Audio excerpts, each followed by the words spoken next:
Salam berjumpa kembali teman-teman, sahabat-sahabat, saudara-saudari, Bapak Ibu yang terkasih dalam Tuhan. Mari kita kembali lagi pada kesempatan ini bersama-sama mendengarkan sabda Tuhan dan merenungkannya. Pada kesempatan ini kita akan mendengar dan merenungkan sabda Tuhan yang kita ambil dari Penginjil Markus bab 6 ayat 34 sampai 44. Yesus memberi makan 5.000 orang.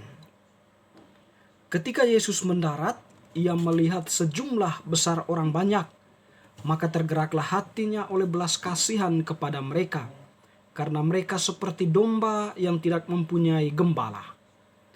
Lalu mulailah ia mengajarkan banyak hal kepada mereka. Pada waktu hari sudah mulai malam, datanglah murid-muridnya kepadanya dan berkata, "Tempat ini sunyi dan hari sudah mulai malam. Suruhlah mereka pergi supaya mereka dapat membeli makanan di desa-desa dan di kampung-kampung di sekitar sini." Tetapi jawabnya, "Kamu harus memberi mereka makan." Kata mereka kepadanya, "Jadi haruskah kami membeli roti seharga 200 dinar untuk memberi mereka makan?" Tetapi ia berkata kepada mereka, "Berapa banyak roti yang ada padamu? Cobalah periksa."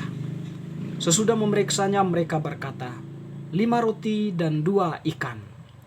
Lalu ia menyuruh orang-orang itu supaya semua duduk berkelompok-kelompok di atas rumput hijau. Maka duduklah mereka berkelompok-kelompok, ada yang 100, ada yang 50 orang. Dan setelah ia mengambil 5 roti dan 2 ikan itu, ia menengadah ke langit dan mengucap berkat, lalu memecah-mecahkan roti itu dan memberikannya kepada murid-muridnya, supaya dibagi-bagikan kepada orang-orang itu. Begitu juga kedua ikan itu dibagi-bagikannya kepada semua mereka. Dan mereka semuanya makan sampai kenyang. Kemudian orang mengumpulkan potongan-potongan roti 12 bakul penuh, selain daripada sisa-sisa ikan. Yang ikut makan roti itu ada 5.000 orang laki-laki. Demikianlah Injil Tuhan, terpujilah Kristus. Teman-teman, sahabat-sahabat yang terkasih, Bapak Ibu, saudara-saudariku, Penginjil Markus pada kesempatan ini menggambarkan Yesus yang berbelas kasih, atau Yesus yang dilihat dari sisi kemanusiaannya mempunyai perasaan belas kasih kepada manusia. Tentu dalam penekanan Yesus di setiap pengajarannya, dia menekankan tentang hukum kasih. Dan bahkan hukum kasih ini itu termuat di dalam seluruh kitab Perjanjian Lama. Bahwa inti dari kitab suci Perjanjian Lama, kitab hukum Taurat dan juga kisah para nabi, itu menekankan apa yang kita sebut sebagai hukum kasih. Dan sebenarnya hukum kasih ini ditegaskan dengan kehadiran Yesus. Dengan demikian bahwa Yesus itu sendiri adalah hakikat dari kasih itu sendiri, ya. Atau Yesus itu adalah kasih yang Allah yang mengasihi manusia. Allah yang tidak pernah meninggalkan manusia, tetapi senantiasa menaruh belas kasihan kepada manusia. Pada kesempatan ini kita mendengarkan tadi bagaimana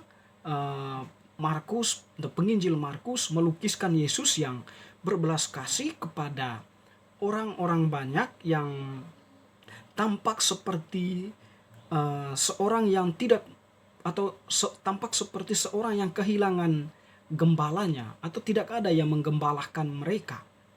Dan tentu dalam hal ini posisi yang dimaksudkan adalah orang-orang banyak yang berkumpul mendengarkan Yesus, yang mau mendengarkan Yesus itu seolah-olah mereka itu membutuhkan sesuatu dari Yesus, ya, atau ingin mendengarkan Yesus.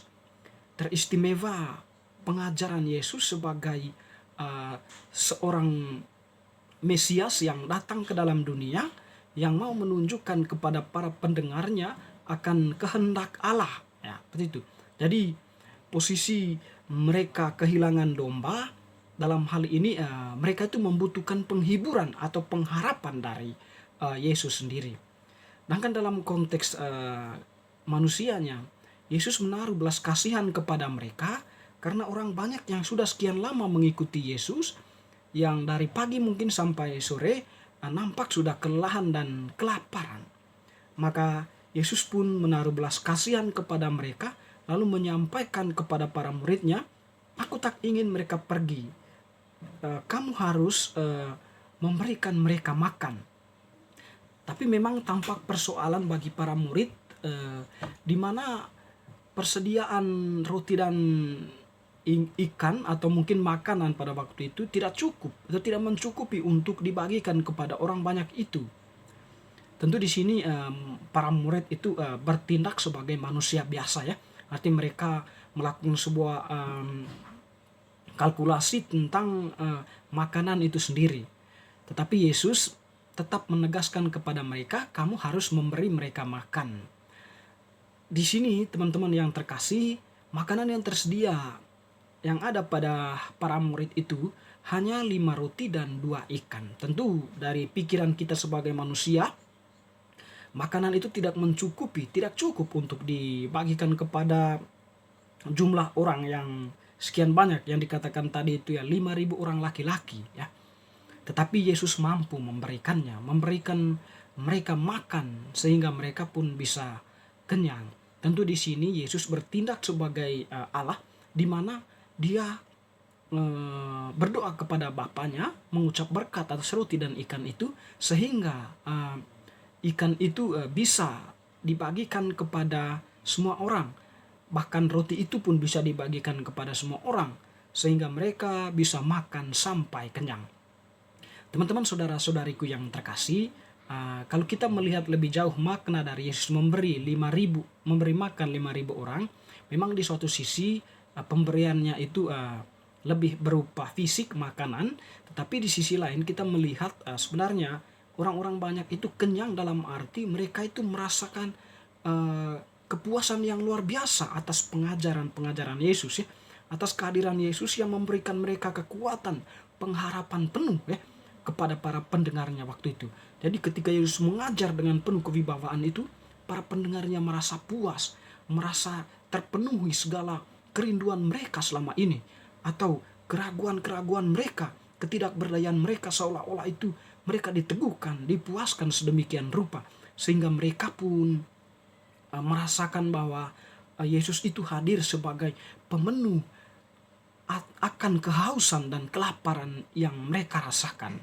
Ketika mereka mendengar Yesus, mereka merasakan suatu kepuasan yang luar biasa. Dan tentunya mungkin pada waktu itu 5 roti dan 2 ikan yang dimaksud itu menggambarkan bahwa para pendengarnya juga itu membawa makanan ya, mungkin berupa roti atau berupa ikan. Jadi ya mereka setelah merasa puas mendengarkan Yesus ya, mereka mengeluarkan makanan mereka sendiri ya, lalu mereka makan sampai kenyang ya, meskipun hanya sedikit, tetapi karena termotivasi atau tetapi karena ada tekanan dari Yesus sendiri melalui pengajaran dan ajakan-ajakannya itu yang membuat mereka walaupun makanan hanya sedikit tapi mereka terasa kenyang. Di sini bisa kita pahami bahwa para pendengar Yesus itu ya terpenuhilah baik dari sisi rohaninya maupun sisi jasmaninya, sehingga mereka mengalami suatu kepuasan yang luar biasa. Teman-teman yang terkasih, Tuhan Yesus itu senantiasa ya mau bersabda kepada kita, sabda-sabdanya yang kita dengarkan setiap hari Minggu, ataupun dimanapun kita berada ketika kita mendengarkan sabda Tuhan itu sebenarnya memberikan kekenyangan kepada kita ya. Mungkin lebih pada konteks kekenyangan rohani ya, di mana sabda itu selalu mengandung apa yang kita sebut kekuatan ilahi yang meneguhkan iman kita, meneguhkan pengharapan kita, meneguhkan kegelisahan, meneguhkan ketakutan, kecemasan kita. Di mana Tuhan yang bersabda senantiasa mau mengantar kita kepada suatu pengharapan, mengantar kita pada cahaya ilahi, di mana Allah itu tak pernah meninggalkan kita di dalam setiap pengalaman kehidupan kita. Memang kalau kita melihat setiap sabda Yesus ini hanya mendengarkan tanpa kita merenungkannya, tentu kita akan merasa hampa. Kita akan tetap merasa lapar. Tetapi kalau kita dengan sepenuh hati mau mendengarkan, kita akan merasakan suatu kepuasan batin ya, atau kita akan merasakan kekenyangan batin yang luar biasa. Walaupun kita tidak membutuhkan makanan yang banyak, tetapi kepuasan batin itu juga seolah-olah memberikan kita kepuasan jasmani. Teman-teman, sahabat-sahabat, saudara-saudariku, Bapak Ibu yang terkasih, semoga bacaan hari ini semakin meneguhkan kita untuk tetap senantiasa mendengarkan sabda Tuhan yang memberikan peneguhan tanpa harus mengkategorikan, tanpa harus berhitung-hitung, tanpa harus membuat kategori-kategori dalam mendengarkan sabda Tuhan. Tetapi yang kita pakai di sana adalah hati kita, di mana hati akan memampukan kita mendengarkan Tuhan yang senantiasa setia memberikan kita peneguhan dan pengharapan. Semoga. Amin.